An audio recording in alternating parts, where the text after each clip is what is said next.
Hi hello നമസ്കാരം. പേജ്3 അക്കാദമിയുടെ പുതിയൊരു വീഡിയോയിലേക്ക് ഏവർക്കും സ്വാഗതം. വളരെ ശ്രദ്ധിക്കേണ്ട ഒരു കാര്യം പറയുന്നതിന് വേണ്ടി വന്നതാണ്. ഇന്ന് മുതൽ നമുക്ക് LP UPയുടെ കൺഫർമേഷൻ കൊടുക്കാനുള്ള അവസരമുണ്ട്. ഇന്ന് മുതൽ നമുക്ക് പരീക്ഷ നമ്മൾ എഴുതും എന്ന സ്ഥിരീകരണം PSCയെ അറിയിക്കാനായിട്ടുള്ള അവസരം വന്നിട്ടുണ്ട്. നമ്മൾ എന്ത് ചെയ്യുക? കൺഫർമേഷൻ കൊടുക്കുക. ചില ആളുകൾക്ക് നമ്മുടെ SMS ആയിട്ട് കൺഫർമേഷൻ്റെ മെസ്സേജ് ഒന്നും വന്നിട്ടില്ല, കൺഫർമേഷൻ കൊടുക്കാനുള്ള അറിയിപ്പൊന്നും കിട്ടിയിട്ടില്ല എന്ന് പറയുന്നത് കേട്ടു. അങ്ങനെ നിങ്ങൾക്ക് SMS ആയിട്ട് വരണമെന്ന് നിർബന്ധമൊന്നുമില്ല. ഓക്കെ, ഒരു പക്ഷേ വരാം, ഒരു പക്ഷേ വരില്ല. ഓക്കെ, അപ്പോൾ ഇതെങ്ങനെ കൺഫർമേഷൻ നമുക്ക് കൊടുക്കാമെന്ന് ചോദിച്ചു കഴിഞ്ഞാൽ നമ്മുടെ PSCയുടെ വൺ ടൈം പ്രൊഫൈൽ നമ്മൾ ഓപ്പൺ ചെയ്യുക. യൂസർ ID യും പാസ്വേഡും കൊടുത്തിട്ട് നമ്മൾ ഓപ്പൺ ചെയ്ത് കഴിഞ്ഞാൽ അവിടെ കൺഫർമേഷൻ വന്നിട്ടുണ്ടാവും. നിങ്ങൾ അപ്ലൈ ചെയ്തിട്ടുണ്ടെങ്കിൽ തീർച്ചയായിട്ടും കൺഫർമേഷൻ കൊടുക്കാനുള്ള ഓപ്ഷൻ വന്നിട്ടുണ്ടാവും. അവിടെ ക്ലിക്ക് ചെയ്തിട്ട് നിങ്ങളുടെ രജിസ്റ്റേർഡ് നമ്പറിലേക്ക് ഒരു OTP പോവും. ആ OTP അടിച്ചു കൊടുത്തു കഴിഞ്ഞാൽ നമുക്ക് കൺഫേം ചെയ്യാം. എന്ത്? നിങ്ങൾ ഇന്ന തീയതി പരീക്ഷ എഴുതാൻ വില്ലിംഗ് ആണ്, ഇന്ന തീയതി പരീക്ഷ എഴുതാൻ നിങ്ങൾ സ്ഥിരീകരണം നൽകുന്നു എന്നൊരു കൺഫർമേഷൻ കൊടുത്താൽ മാത്രമേ നമുക്ക് ഹോൾ ടിക്കറ്റ് ജനറേറ്റ് ആവുള്ളൂ. അപ്പോൾ കൺഫർമേഷൻ കൊടുക്കാൻ നിങ്ങൾ എങ്ങാനും വിട്ടുപോയാൽ ഉറപ്പായിട്ടും പരീക്ഷ എഴുതാൻ സാധിക്കില്ല. ഓക്കെ, അത് വളരെ ഇമ്പോർട്ടൻ്റ് ആണ്. നമുക്ക് കൺഫർമേഷൻ കൊടുക്കാനുള്ള തീയതി എന്ന് പറയുന്നത് മെയ് 11-ാം തീയതി വരെയാണ്. ഓക്കെ, ഇന്ന് മുതൽ ഈ ഏപ്രിൽ 22 മുതൽ മെയ് 11-ാം തീയതി വരെയാണ് നമുക്ക് എന്ത് ചെയ്യാനുള്ളത്? കൺഫർമേഷൻ കൊടുക്കാനുള്ള സമയം. മെയ് 11-ന് മുമ്പ് കൺഫർമേഷൻ കൊടുത്തിരിക്കണം. അപ്പോൾ ഇന്നോ നാളെയോ മറ്റന്നാളോ ഒക്കെ ആയിട്ട് തന്നെ കൺഫർമേഷൻ നിങ്ങൾ കൊടുക്കുക. ഓക്കെ, ഇനി എങ്ങാനും വിട്ട് നമ്മൾ മറന്നു പോയാലോ? ഓക്കെ, അപ്പോൾ കൺഫർമേഷൻ കൊടുക്കുക. പഠനത്തിൻ്റെ ചൂടിൽ, പഠനത്തിൻ്റെ ടെൻഷനിൽ നമ്മൾ എങ്ങാനും വിട്ടുപോയാൽ നമ്മുടെ അവസരം നഷ്ടപ്പെടും. ഇതൊക്കെ ആരെങ്കിലും മറന്നു പോകുന്നവരുണ്ടോ എന്ന് ചിലപ്പോൾ ചിന്തിക്കുന്നുണ്ടാവും. ഒരുപാട് പേര് മറന്നു പോവും. ചില ആളുകൾ അറിയാതെ വിട്ടുപോകും, സിറ്റുവേഷൻ കൊണ്ട് വിട്ടുപോവാം, അല്ലെ അറിയാത്തത് കൊണ്ട് വിട്ടുപോവാം. അപ്പോൾ നിങ്ങൾ പരീക്ഷ അപ്ലൈ ചെയ്ത് നിങ്ങളുടെ സുഹൃത്തിന് ഈ വീഡിയോ ഒന്ന് അയച്ചു കൊടുക്കുക. ഉടൻ തന്നെ കൺഫർമേഷൻ കൊടുക്കാനായിട്ട് പറയുക. കൺഫർമേഷൻ കൊടുക്കുന്ന സമയത്ത് ഏതെങ്കിലും ഇപ്പോൾ നമ്മുടെ ഇപ്പോൾ എക്സാമ്പിൾ പറയുകയാണ്. ഇപ്പോൾ ഒരു പരീക്ഷ എഴുതാൻ ഉദ്ദേശിക്കുന്ന ഒരു ടീച്ചർ എന്ത് ചെയ്തിരിക്കുന്നു? അവരുടെ സ്വന്തം ജില്ല തിരുവനന്തപുരമാണ്.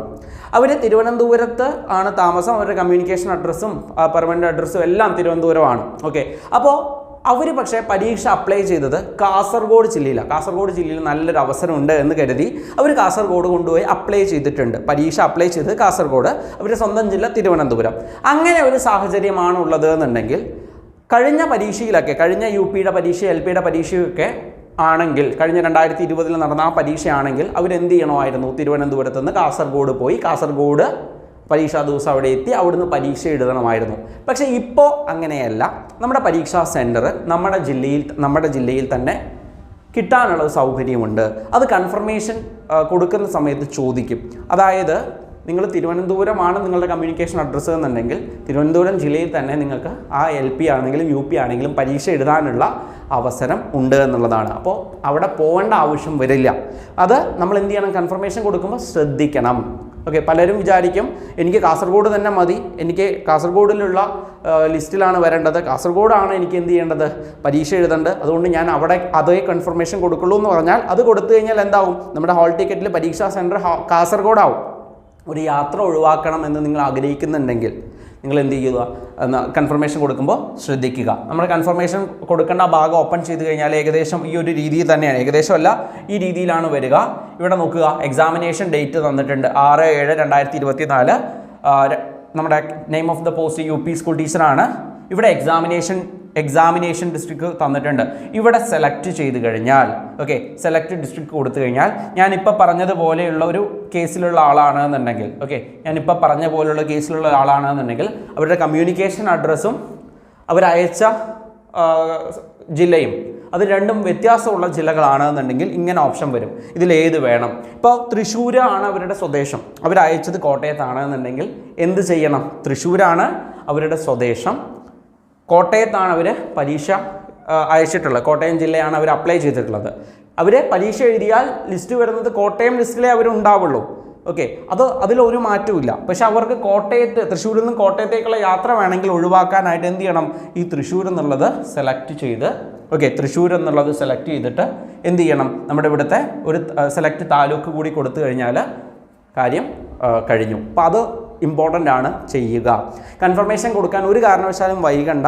ഇനി ഇൻ കേസ് നമ്മളുടെ മൊബൈൽ നമ്പർ ആക്റ്റീവ് അല്ല, ഓക്കെ, അതല്ലെങ്കിൽ നമ്മുടെ പ്രൊഫൈൽ ഓപ്പൺ ചെയ്യാൻ നമുക്ക് കഴിയുന്നില്ല, എന്തെങ്കിലുമൊക്കെ കാരണങ്ങൾ കൊണ്ട് അങ്ങനെ എന്തെങ്കിലുമൊക്കെ ബുദ്ധിമുട്ട് വന്നു കഴിഞ്ഞാൽ എന്താണ് പരീക്ഷ കൺഫർമേഷൻ്റെ അവസാനം നമുക്കത് ചെയ്യാമെന്ന് മാറ്റി വെച്ചിട്ടുണ്ടെങ്കിൽ ഒരുപക്ഷെ നമുക്ക് സമയം കിട്ടില്ല. ഇനി അഥവാ അതൊക്കെ ചെയ്യാൻ പറ്റുകയാണെങ്കിലും ചിലപ്പോൾ ടെൻഷൻ അടിക്കേണ്ടി വരും. അപ്പോൾ ഉടൻ തന്നെ എന്ത് ചെയ്യുക, അപ്ലൈ ചെയ്യുക. ഇപ്പം ഞാൻ ഈ പറഞ്ഞ കേസ് ഏത് 2 വ്യത്യസ്ത ജില്ലയാണ്, കമ്മ്യൂണിക്കേഷൻ അഡ്രസ്സ് ഒരു ജില്ല, അയച്ചിരിക്കുന്ന മറ്റൊരു ജില്ലയാണെങ്കിൽ ഇങ്ങനെ വരും. ഇനിയിപ്പോൾ അങ്ങനെയല്ല, രണ്ടും ഒരേ ജില്ലയാണെന്നുണ്ടെങ്കിൽ, ഇപ്പോൾ ഒരു എക്സാമ്പിൾ കാണിക്കാം. പാലക്കാടാണ് സ്വദേശം, പാലക്കാട് തന്നെയാണ് അപ്ലൈ ചെയ്തിട്ടുള്ളത് എന്നുണ്ടെങ്കിൽ ഇങ്ങനെ ഒരൊറ്റ ജില്ലയെ കാണിക്കുള്ളൂ. അപ്പോൾ പാലക്കാട് കൺഫർമേഷൻ ഇവിടെ സെലക്ട് ചെയ്യുക, താലൂക്ക് സെലക്ട് ചെയ്യുക, സെൻഡ് OTP കൊടുക്കുക, OTP അടിച്ചു കൊടുക്കുക, കൺഫർമേഷൻ ആയിക്കോളും. അത്രയേ വേണ്ടൂ. കൺഫർമേഷൻ കൊടുത്തിട്ടുണ്ടെന്ന് ഉറപ്പ് വരുത്തുക. ഓക്കെ, നിങ്ങളും നിങ്ങളുടെ സുഹൃത്തുക്കൾക്കും ഈ വീഡിയോ ഒന്ന് അയച്ചു കൊടുക്കണം. അതുപോലെ തന്നെ അവർ ചെയ്തിട്ടുണ്ടോ എന്ന് നിങ്ങളൊന്ന് ചോദിച്ച് മനസ്സിലാക്കുക, ഉറപ്പ് വരുത്തുക. കാരണം ഇത് കൊടുത്തില്ലെങ്കിൽ പരീക്ഷ എഴുതാൻ പറ്റില്ല. ഇതൊക്കെ എന്തിനാണ് പറയുന്നത് ചോദിച്ചാൽ ആദ്യമായി PSC എഴുതുന്ന ആളുകൾ അറിയാൻ വേണ്ടി മാത്രമാണ്. ഓക്കെ, അപ്പോൾ നിങ്ങൾ കൺഫർമേഷൻ കൊടുത്തിട്ടുണ്ടോ, കൊടുത്തു കഴിഞ്ഞോ എന്ന കാര്യം എന്ത് ചെയ്യുക, താഴെ ഒന്ന് കമൻറ്റ് ചെയ്യുക.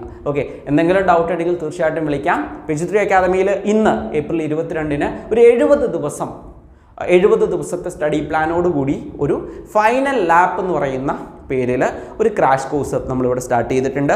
ഇന്നാണ് നമ്മൾ സ്റ്റാർട്ട് ചെയ്തത്. 1200 രൂപയാണ് നമ്മുടെ കോഴ്സിൻ്റെ ഫീസ്. കോഴ്സിലേക്ക് ജോയിൻ ചെയ്യാനായിട്ട് ചുവടെ കാണുന്ന നമ്പറിലേക്ക് വിളിക്കാവുന്നതാണ്. Okay, thank U.